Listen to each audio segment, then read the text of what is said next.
My girlfriend admitted she'd forged my signature to co-sign a car loan for her brother, saying, "You can handle the cost."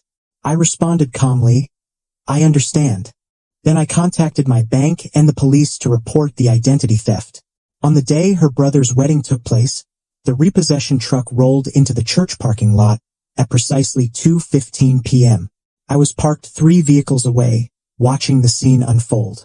Her brother, Tony, was inside tying the knot, unaware that his shiny new Dodge Charger was about to be towed. This all began 6 weeks earlier when I came home from work and saw Lauren at our kitchen table, her laptop open and a pile of documents beside her. She looked uneasy but tried to mask it. I asked what she was doing. She snapped her laptop shut and mumbled something about paying bills. We'd been together for 2 years, and she'd been living in my house for about 14 months. Our relationship was solid enough. She had her office job, I had mine, and we split the cost of utilities and groceries even though I owned the place. Felt fair. That evening, she kept glancing at her phone, grinning in a secretive way. I didn't press her, as I'm not one to pry over someone's phone. I figured the truth would surface if it was important. For days later, my bank called. The representative asked if I'd applied for a car loan recently. I said no.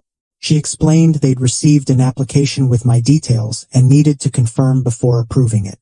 I told her I hadn't submitted anything and to deny it immediately. She noted it in their system and advised me to check my credit report. I hung up and pulled my credit report right away. There was a recent inquiry for an auto loan from the previous day. The application hadn't been approved yet, thanks to the bank's verification process. My name, social security number, everything was there. Someone had used my identity.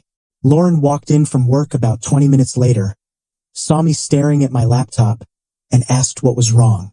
I told her someone had tried to take out a car loan in my name. Her face drained of color. She sat down and said she had something to confess. She explained that her brother Tony desperately needed a car.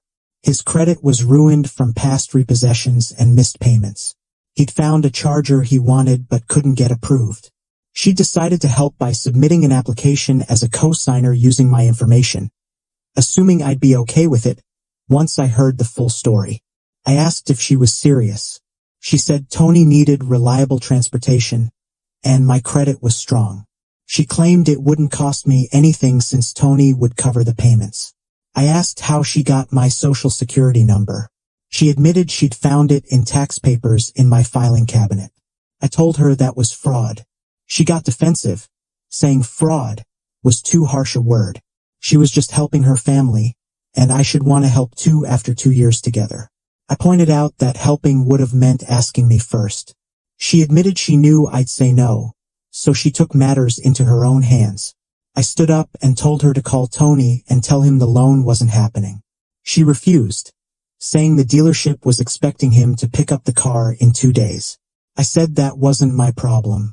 She started crying, saying her whole family was counting on this, and that Tony had already sold his old car for the down payment. I told her I was calling the bank to report identity theft. She panicked, grabbed my arm, and begged me not to. She said it would destroy Tony and make her family hate me. I pulled away and made the call. The bank representative I spoke to this time was stern. They took all the details and asked if I wanted to file a formal fraud report. I said yes. They assured me the application would be stopped and an investigation would begin. Lauren was sobbing by then. I hung up and told her to leave for the night. She argued that this was her home too. I reminded her that my name was on the deed and the locks. She called me every awful name she could think of, accusing me of ruining her brother's life. I told her she should have thought about that before stealing my identity. She grabbed her purse and keys, stormed out, and slammed the door so hard a picture frame fell off the wall. The next morning, I went to the police station and filed a report for identity theft and attempted fraud. The officer said domestic cases like this could be tricky but promised to process the report. I gave him copies of all the bank documents. He said a detective would follow up. Lauren texted me around 50 times that day, apologies, anger, then more apologies. Then her mom called from Lauren's phone. I answered once. Her mom accused me of tearing their family apart, saying Tony had 3 kids and needed the car for work. I told her Tony should have managed his money better and not committed fraud. She hung up on me. 3 days later, someone knocked on my door at 8 p.m. Through the peephole, I saw Lauren's dad, a burly guy who'd worked construction for decades. I opened the door with the chain on. He said we needed to talk like men. I said we could talk through the chain. He told me I was making a huge mistake, that Tony was family, and family looks out for each other. He called me selfish and spiteful. I said I wasn't the one who stole someone's identity. He stepped closer, saying I needed to rethink what I was doing to his family. I pulled out my phone, started recording, and gave him 30 seconds to leave my property. He glared, called me a coward, and walked away. The bank wrapped up their investigation in 2 weeks, confirming the signature was forged and the application was fraudulent. They closed the case and sent me documentation, which I forwarded to the police detective. That's when I learned about the wedding. Lauren's sister posted online about Tony's upcoming marriage, a fancy outdoor ceremony. I checked the date and did the math. I called the detective to ask about progress. He said they had enough to charge Lauren but needed a few more details, likely taking another few weeks. I mentioned the wedding and the car, and he said he'd see what he could do. Here's where it gets wild. Tony had somehow gotten the car anyway, not through my information since the bank stopped that. He'd convinced his dad to co-sign at a different dealership for a different charger. His dad's credit was just good enough. I found this out when Lauren showed up at my house one afternoon. I didn't let her in, but we spoke through the screen door. She said Tony got his car, so all my drama was pointless. I told her the drama came from her committing fraud. She said I should let it go. I asked if she'd told the police she tried to steal my identity. She said her lawyer thought it'd be hard to prove intent. I didn't respond, just told her we were done and to stop coming by. She left, clearly thinking she'd outsmarted me. 2 days later, the detective called. They were charging Lauren with identity theft and fraud. He asked if I'd testify if needed. I said yes. He said he'd keep me updated. Lauren was arrested on a Thursday morning. The detective informed me she'd likely be released on her own recognizance after arraignment. I thanked him. Her family lost it. Her dad left a voicemail cursing me out. Her mom showed up at my workplace, sobbing, and security had to escort her out. Her sister sent a long message saying I was ruining Lauren's future over a mistake. I ignored them all. Lauren made bail and stayed with her parents. She kept trying to contact me from different numbers. I blocked them. Her emails went to spam. A cousin messaged me online, saying the family understood I was upset, but that pressing charges was too much. They said Lauren had learned her lesson. I replied that she'd committed a felony and would face the consequences. The cousin blocked me. The wedding was 2 weeks away.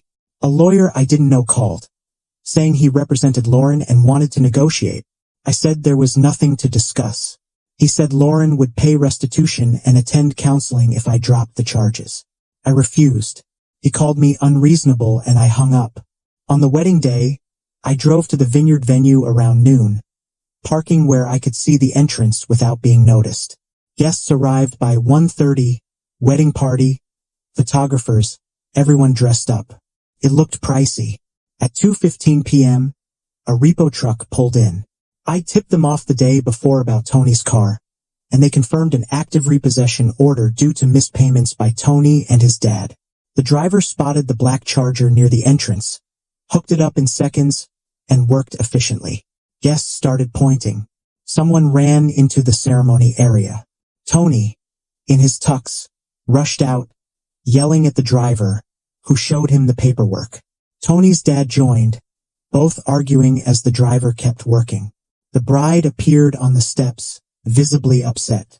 The truck drove off with the car. Tony stood there, stunned. His dad was furious. Guests gathered, confused. The bride was in tears. The photographer kept snapping photos like nothing was wrong. Lauren spotted my car and marched over, screaming that I'd ruined her brother's wedding on purpose. She called me a monster. I said I hadn't done anything. Tony's failure to pay caused this. She accused me of calling the repo company. I challenged her to prove it. She couldn't, just kept yelling. Her dad approached, looking ready to smash my window. I held up my phone, recording. He stopped, told Lauren to back off, and they returned to the ceremony. The family glared at me from afar. I started my car and left. That night, I got about 30 messages, mostly threats. One from an uncle I'd never met said he knew my address. I sent that to the police. Everyone else got blocked. The wedding went on after a delay. Judging by social media photos, everyone smiling. No trace of the parking lot chaos. Lauren's court date was 3 weeks later. She took a plea deal. Guilty to attempted identity theft, 2 years probation, 200 hours of community service, and a fine. No jail, but a criminal record. Her lawyer called, saying I should be satisfied with my revenge. I said it was justice, not revenge. He hung up. Tony's marriage fell apart 4 months later. The bride couldn't move past the wedding day fiasco and filed for divorce, citing emotional distress. Tony somehow blamed me. Lauren emailed me 6 months after sentencing, saying she'd completed anger management for her probation and realized her mistake. She'd prioritized family without thinking of the fallout. I didn't reply. Her belongings were still in my garage. I texted her once, giving her a weekend to collect them. She came with her mom, loaded a truck in silence, and left. I watched from the window and changed my locks afterward, though she'd never had keys to the new ones. A year later, I ran into her dad at a gas station. He was 2 pumps over, staring at me without a word. I finished and drove off. That was the last I saw of them. The ordeal cost me about $2,000 in time and legal fees, better than $50,000 in debt for a car I didn't want. My credit was fine. The bank sent an apology letter for not catching it sooner and added security to my account. I started dating again 8 months later. On our second date, I told the woman about Lauren. She asked if I felt guilty. I said no, people need to face the consequences of their actions. She agreed. We dated a few months, but it didn't last. At least she didn't try to steal my identity. Tony sent a friend request on social media about 18 months later. I declined. He messaged, saying he wanted to apologize for his bad choices and letting Lauren drag him into it. He said he was trying to do better. I considered replying but didn't. Some apologies don't fix what's broken. Lauren's mom called around the same time, leaving a voicemail saying Lauren was doing well, working steadily, and staying out of trouble. She said Lauren wanted closure. I deleted it. We'd had closure when she pled guilty. My lawyer said I'd handled it well, that many people buckle under family pressure or guilt. I said I felt no guilt. She said that was healthy, enabling bad behavior helps no one. I still live in the same house, work the same job. Life goes on. I sometimes think about the wedding, the shock on Tony's face, the chaos in the lot, the bride crying. I feel a bit sorry for her, caught in their mess. But that wasn't my fault. It was Lauren's choice to steal my identity, Tony's choice to go along, and their family's choice to lie instead of ask honestly. They made their choices. The consequences were just that, consequences. I sleep soundly.